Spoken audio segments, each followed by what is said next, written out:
If you're a personal trainer or a strength coach, chances are you'll eventually find yourself teaching fundamental movement to inexperienced athletes. And if you're not entirely comfortable with those movements yourself, it can quickly become a challenge. But don't worry, we all have our strengths and weaknesses, and simply by watching this video, you've already made the first step toward improvement. So, congratulations! Today, we'll focus on the key aspects of teaching the bench press effectively. I will walk you through 3 critical movement fundamentals to observe in your athletes, as well as 5 tips to help you feel more confident and efficient in your coaching. Before we begin, I want to clarify that these tips are intended for beginners whose goal is not pure bench press performance, but rather a movement with transferable benefits. Bench press specialists and powerlifters use different methods, but here we are focusing on helping beginners have a safe and efficient movement. For this video, I'll assume you know what a bench press is, you have already seen it performed at least once, and you have trained it yourself at least once. Even if you're unfamiliar with its finer details, this will make sure that you can understand what we are talking about. First and foremost, you need to clarify the purpose of using the bench press. Is it for hypertrophy, strength development, a specific performance goal, or general athletic development? The key aspects of the movement will vary depending on the objectives. In most cases, if you're not an expert in the bench press yourself, then your athlete won't be either. It likely won't be their specialty. That means their objective will not be purely maximizing their bench press performance. So instead, your number one priority should be to make sure that they can train effectively and safely. Now let's get to the key technical points with number 1, shoulder positioning. The shoulders form the foundation of the bench press and must be protected. In order to minimize instability, we want to limit unnecessary movement. The athlete should keep their chest proud and their shoulder blades retracted throughout the entire lift. That is a great starting point for shoulder positioning. And I said starting point. This position can progress with time and experience.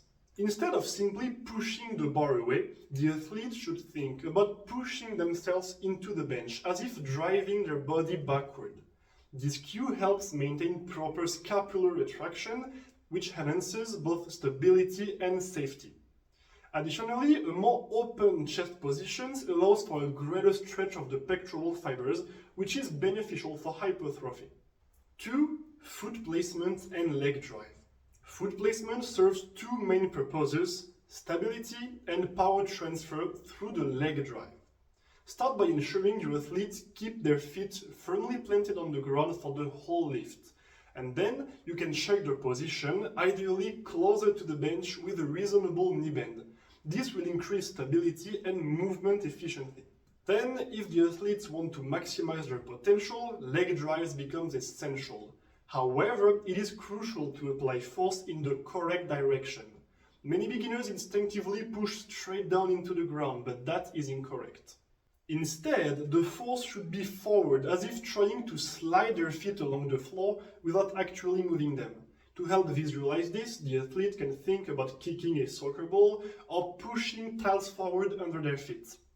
With practice and training, learning to coordinate upper body mechanics with leg drive will significantly improve bench press performance. 3. Bar path. We don't need to replicate the highly refined bar paths of professional lifters, but we do want to move away from the common misconception of a completely straight path. Instead, aim for a slight curve. The bar should start over the base of your neck, descend in a slight arch until it touches your lower chest right below the nipples, and then get pushed back to its starting position. This optimized bar path improves leverage, efficiency, and safety. Now that we've covered the key technical points, here are 5 tips to help you feel more confident and effective when teaching the bench press. Number 1, practice the movement yourself. Just like in any other skill, hands-on experience is key. The best way to understand the bench press, its mechanics, nuances, and challenges is to train it yourself.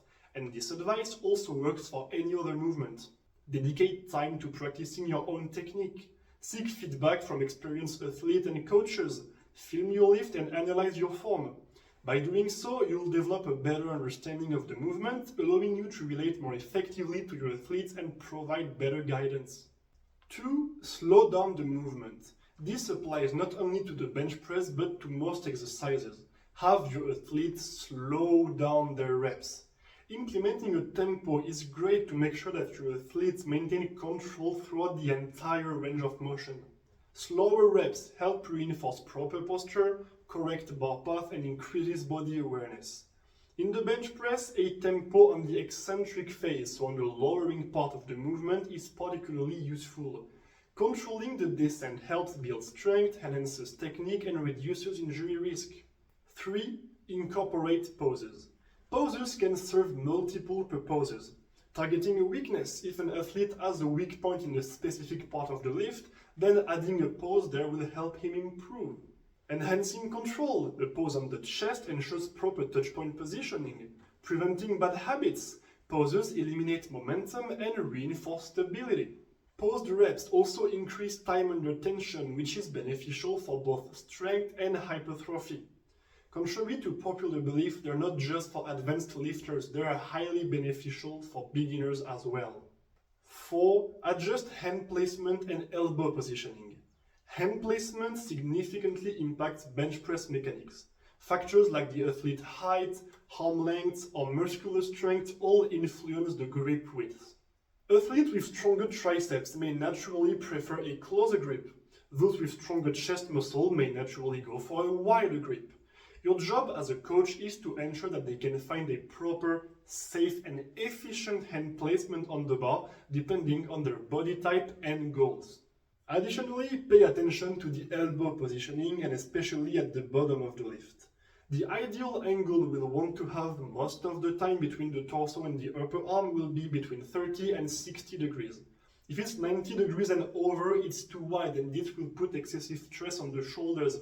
It might be caused by a grip that's too wide. And under 30 degrees will be too close, and that might be a sign of an overly narrow grip.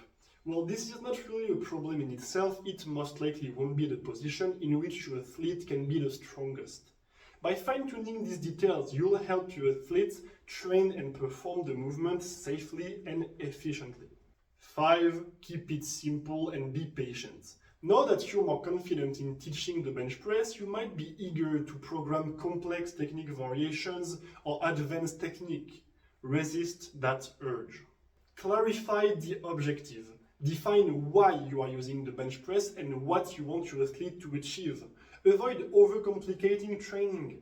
Stick to the fundamentals until they are mastered. Be patient with corrections. Don't overload beginners with too many cues at once. Address the most important issues first and allow time for adjustments. No one perfects their technique in a single session. Progress takes time. Correct one major flaw at a time, let your athlete absorb the feedback and only then move on to the next area for improvement.